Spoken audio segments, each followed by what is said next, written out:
Bonjour à tous et bienvenue dans ce nouvel épisode du podcast version 2.0. Aujourd'hui c'est un épisode spécial, un épisode qui va vous inspirer puisqu'on va parler d'une personnalité que vous connaissez tous et il s'agit de J.K. Rowling. On va voir sa vie, ses succès, ses moments aussi difficiles dans la vie.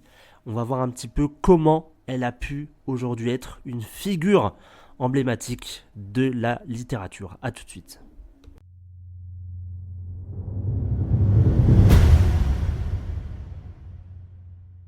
Joanne Rowling, que le monde connaît sous le nom de J.K. Rowling, elle est née le 31 juillet 1965 dans une famille modeste à Yates, près de Bristol, en Angleterre. Alors son père est travaillé comme ingénieur chez Rolls-Royce et sa mère, elle était technicienne de laboratoire. Dès son plus jeune âge, Joanne, elle va se plonger dans les livres. Elle adore les contes fantastiques, les récits d'aventure, des genres finalement qui nourrissent son imagination fertile. Un événement clé de son enfance, c'est sa relation avec ses parents. Bien qu'aimants, en fait, ils ne vont pas comprendre ses ambitions littéraires. Son père en particulier voulait qu'elle suive une voie plus conventionnelle. Mais sa mère, qui à l'époque était atteinte de sclérose en plaques, c'était son pilier émotionnel. Et la maladie de sa mère, qui finalement s'aggravait au fil des années, ça a laissé une empreinte profonde sur Joanne. Et c'est également durant son enfance qu'elle rencontre deux personnes marquantes. Il y a Sean Harris, un ami proche qui finalement a inspiré le personnage de Ron Weasley, et un professeur de chimie stricte dont la personnalité a servi de base pour Severus Rogue. En 1990, elle voyageait seule en train entre Manchester et Londres. Et pendant ce voyage, elle a eu l'idée d'un jeune garçon nommé Harry Potter. Ça lui apparaît comme une révélation. C'était pas un simple concept, mais finalement un monde entier qui se dessinait dans son esprit. Une école magique, des sorts, des potions, et une lutte entre le bien et le mal. Alors elle n'avait pas de stylo pendant ce voyage, elle peut rien noter, mais elle passe tout le temps du voyage à structurer l'histoire mentalement. Alors cependant, à peine quelques mois après cette idée fondatrice, sa mère décède. Joanne, elle est alors âgée de 25 ans, elle perd sa mère, elle est dévastée. La douleur en fait de cette perte, ça devient une thématique centrale dans Harry Potter. Les figures parentales absentes ou idéalisées comme Lily et James Potter ou Sirius Black, ça va prendre une grande place finalement dans l'histoire. Et elle a souvent confié que l'écriture, c'était une forme de thérapie pour elle. En 1992, Rowling, elle va déménager au Portugal pour enseigner l'anglais. Là-bas, elle va rencontrer un journaliste qui est George Arantes, qu'elle va épouser très rapidement. Leur union, elle est marquée par la passion, bien évidemment, mais aussi, et malheureusement, par des tensions qui vont être violentes.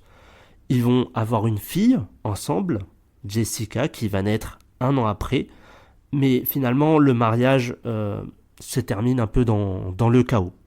Donc Joanne va quitter le Portugal, traumatisée, avec sa fille Jessica qui a quelques mois.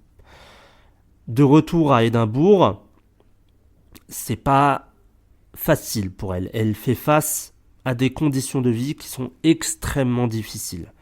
Elle va vivre alors avec très peu de ressources et elle va dépendre des aides sociales. Et elle raconte souvent qu'elle écrivait dans des cafés, non pas par romantisme, mais simplement parce que ils étaient chauffés. Et c'est dans cette période sombre qu'elle met toute son énergie à écrire Harry Potter à l'école des sorciers. Et elle réécrit plusieurs fois le manuscrit, elle va peaufiner chaque personnage, chaque détail de l'univers magique. Et quand le manuscrit est enfin prêt, elle l'envoie à de nombreuses maisons d'édition. Et là, le verdict est unanime, c'est un refus complet. En fait, les éditeurs, ils considèrent que l'histoire elle est trop longue pour un livre pour les enfants, ou alors qu'elle manque de potentiel commercial. Mais J.K. Rowling, elle va persévérer, et finalement, en 1997, il y a une petite maison d'édition, Bloomsbury, qui va accepter de publier le livre grâce à l'insistance de la fille de l'un des éditeurs qui avait adoré le manuscrit. Et avec ça, Joanne, en fait, elle va recevoir une avance de seulement 1500 livres sterling. Alors, le succès, cependant, dépasse toutes les attentes. Dès sa publication, le livre, il va attirer l'attention de tout le monde et il va remporter des prix prestigieux. La maison d'édition américaine Scholastic va acheter les droits pour 105 000 $. C'est une somme record à l'époque pour un premier roman pour les enfants. Le reste, comme on dit, il appartient à l'histoire. Entre 1997 et 2007, Joanne, elle va publier 7 tomes d'Harry Potter, chacun plus attendu que le précédent.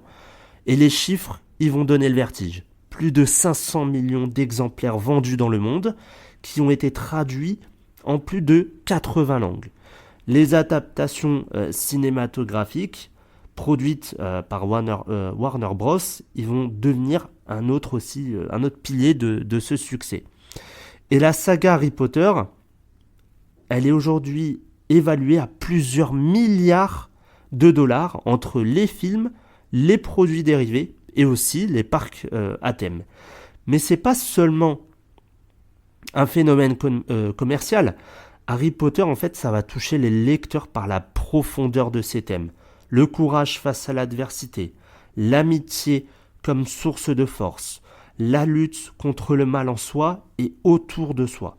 Et elle a également introduit des personnages qui sont complexes et nuancés, comme Rogue, qui finalement aussi entre le rôle de héros et de traître, ou alors Dumbledore, un mentor sage, mais qui est faillible.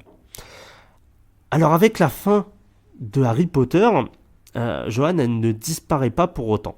Elle va écrire plusieurs romans pour adultes, notamment Une place à prendre en 2012. C'est une satire sociale bien reçue. Et la série policière Cormoran Strike, sous le pseudonyme de Robert Galbraith. Pourtant, elle fait également face à des polémiques. En fait, en 2020, Joanne, elle va susciter des critiques pour ses commentaires sur les questions de genre et de droit des personnes transgenres. Ces déclarations, ça va diviser ses fans et certains appellent même à boycotter ses œuvres. Pourtant, J.K. Rowling, elle va rester ferme sur ses positions, affirmant qu'elle reflète ses convictions personnelles. Malgré ça, elle va continuer d'exercer une influence majeure dans le monde littéraire et même au-delà. Sa fondation Lumos, c'est un exemple de son engagement philanthropique. Et depuis 2005, elle se consacre à aider les enfants vulnérables à retrouver une vie de famille et à sortir aussi des institutions. Donc l'histoire de J.K. Rowling, c'est une histoire d'espoir. Elle montre finalement que c'est possible de surmonter la pauvreté, que c'est possible de surmonter les traumatismes et les échecs pour atteindre des sommets qui sont inimaginables. Elle a redonné à une génération entière l'amour de la lecture et elle a prouvé que les livres peuvent encore captiver finalement dans un monde dominé par les écrans. Et ses contributions à la littérature, ça va bien au-delà de Harry Potter. Elle a ouvert la voie à une nouvelle ère de romans jeunesse et ça va inspirer des auteurs comme Suzanne Collins pour Hunger Games ou alors Rick Riordan, Percy Jackson. Et donc son univers, il a également redéfini la façon dont la fantasy peut être accessible et universelle. Et ça, c'est un cadeau incroyable.